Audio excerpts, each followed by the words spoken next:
तो आज हम बात करेंगे बीए पार्ट सेकंड के द्वितीय प्रश्न पत्र राजस्थान के इतिहास के सर्वेक्षण के बारे में।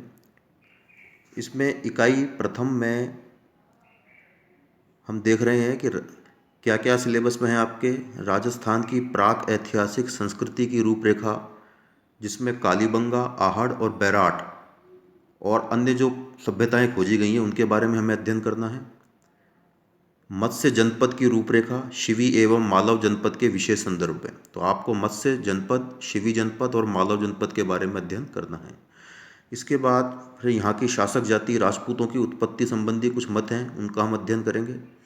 और अंत में चौहान शासकों, विशेषकर पृथ्वीराज चौहान तृतीय, जिसे हम पृथ्वीराज चौहान सामान्यतः पृथ्वीराज चौहान के नाम से जानते हैं,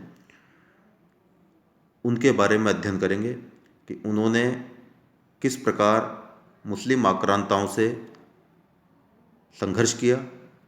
तो इस इकाई में सर्वप्रथम हम देखेंगे कि प्राक ऐतिहासिक संस्कृति, हमारे राजस्थान की ऐतिहासिक संस्कृति के बारे में। कालीबंगा आपने नाम सुन रखा होगा, राजस्थान का एकमात्र सिंधु घाटी सभ्यता का स्थल है। आहड़, बैराट इत्यादि का हम अध्ययन करेंगे। तो सर्वप्रथम कालीबंगा के बारे में हम देखेंगे। जिस समय भारत के विभिन्न भागों में प्राचीन सभ्यताएं विकसित हो रही थीं, उसी समय राजस्थान के भी विभिन्न क्षेत्रों में एक बहुत ही समृद्ध सभ्यता और संस्कृति पनप रही थी। पाषाणकालीन एवं उत्तर पाषाणकालीन राजस्थान में सभ्यता की एक धुंधली सी रूपरेखा दिखाई देती है, किंतु समय चक्र की गति के साथ मानव उस स्तर से आगे बढ़ा और हमें राजस्थानी सभ्यता की एक चमकती हुई आभा दिखाई देने लगी। राजस्थान के पुरातत्व विभाग ने भारत सरकार के पुरातत्व विभाग की मदद से प्रदेश के विभिन्न भागों में खनन का कार्य करवाया, जो आज भी जारी है। उत्खनन से प्राप्त अवशेषों से हमें सिंधु सभ्यता से भी प्राचीन और कहीं कहीं पर सिंधु सभ्यता की समकक्ष सभ्यता की जानकारी मिलती है। इनसे राजस्थान की सभ्यता एवं संस्कृति के क्रमिक विकास का पता चलता है। संभवतः ऋग्वैदिक काल से सदियों पहले राजस्थान के वर्तमान रेगिस्तानी क्षेत्र में समुद्र था, तथा आहड़, जो कि उदयपुर के निकट है, और दृशद्वती एवं सरस्वती नदियां उस समुद्र में आकर मिलती थीं। कहा जाता है कि प्राचीन ऋषियों ने यहीं पर ऋग्वेद के कुछ मंडलों की रचना की थी। ऋग्वेद में सरस्वती एवं मरु दोनों का उल्लेख हुआ है। आहड़, दृशद्वती और सरस्वती नदियों के कांठों पर मानव संस्कृति सक्रिय थी। इन कांठों में उदित एवं विकसित सभ्यता और संस्कृति कुछ अंशों में सिंधु सभ्यता मतलब हड़प्पा और मोहनजोदड़ो के समकक्ष एवं समकालीन थी। इस युग का राजस्थानी मानव पशुपालन, भांड बनाने, खिलौने तैयार करने, मकानों का निर्माण करने तथा व्यापार वाणिज्य आदि कलाओं को जान गया था। इस प्रकार आज से लगभग 5-6 हजार वर्षों पूर्व इन नदी घाटियों में मानव ने अत्यंत ही समुन्नत सभ्यता का निर्माण कर लिया था।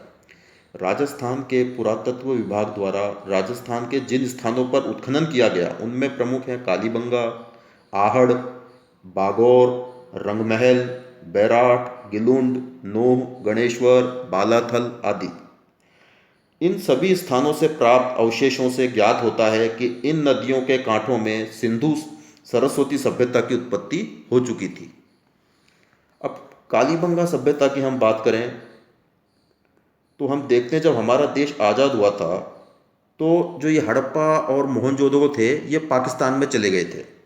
तो पाकिस्तान ये दावा करता था कि सबसे प्राचीन सभ्यता का दम भरता था कि सबसे प्राचीन सभ्यता हमारी है।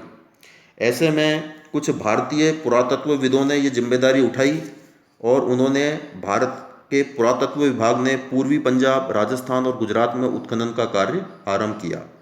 फलस्वरूप प्रसिद्ध पुरातत्ववेत्ता अमलानंद घोष, ये आपको नाम याद रखना है, अमलानंद घोष ने राजस्थान में कालीबंगा तथा दूसरे ऐसे ही महत्वपूर्ण टीलों को खोज निकाला।